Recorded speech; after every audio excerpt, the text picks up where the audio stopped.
2 drum kits, a Rhodes, several synths, theremin, various pieces of recording gear in... Yeah, when I started making music, I had 1 sampler, 2 turntables, and a mixer and records. It would always fit in the corner of my bedroom.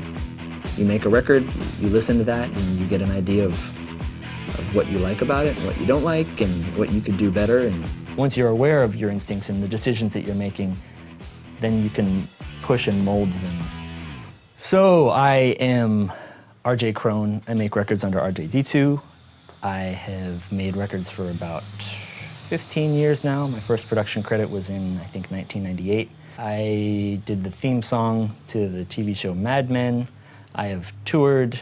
I now run a record label that I release my own recordings on. When I first started making songs, I was working on an MPC sampler, and there's no wavelength readout of what you're hearing. You are forced to create some kind of pseudo-visualization, if you will, of the layout of a song. And when you can see all of these things, there is no more impetus for you to create your own sort of, for me, a spatial map in my head of what's happening. Temperamental from the new album is an example of that, where the instrumental, I kind of had a sort of fuzzy ideas of, I basically saw that thing as like a, the negative space being the place where there are no kick drums, which are, there's a kick drum on the one of the bar, and then there's, without getting too much into it, there's these big long spaces in each bar where there's no kick drum.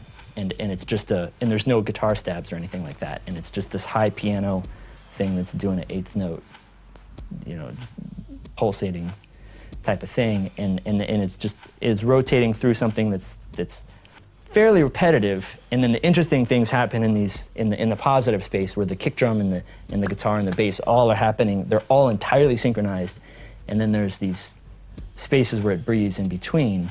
I was a mathematics major in college, so this is a thing for, I don't know why, it's spatial relationships are always a thing that have imparted like an emotional content to me.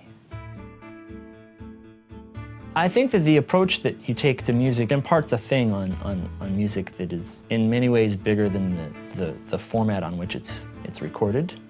To use an example, I went into my first record, I made that record entirely on a save for 2 or 3 passages that were played on keyboards. It was entirely made on a sampler. I mean, it was recorded onto a sampler and then dumped into an ADAT machine and then mixed, and then it was done.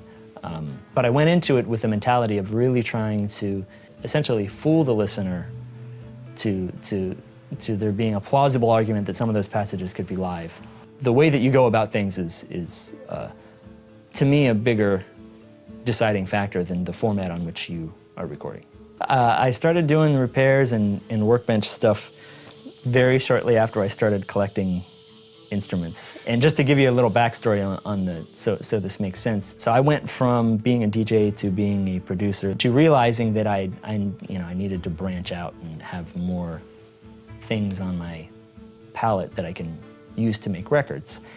And so I started buying immediately old stuff. And then at a point, I became comfortable enough. I had both built out my tool set and component set enough and felt comfortable enough doing it that I took the next step was to go into building modular synthesizer components, modules, because there's like a burgeoning scene, if you will, of DIY modular synth kits, basically. To pull this out and give you an example of what we're looking at here.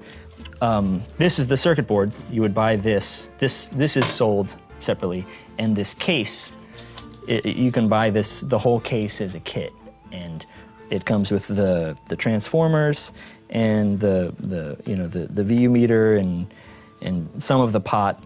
And so what you do is you basically just stuff all the components and then solder them up, and you're just assembling it yourself, basically. But this is all brand new, newly manufactured stuff that companies offer as kits, but this is a recreation of a 1176 compressor. I never know what things are going to sound like until I'm finished with it. Having an idea and exploring that idea as you're recording the song and not knowing where it's going to go, that's very exciting to me. And that excitement pushes you and inspires you to work harder and put more time into a thing and really get every minute component of it right. And that is enormously satisfying.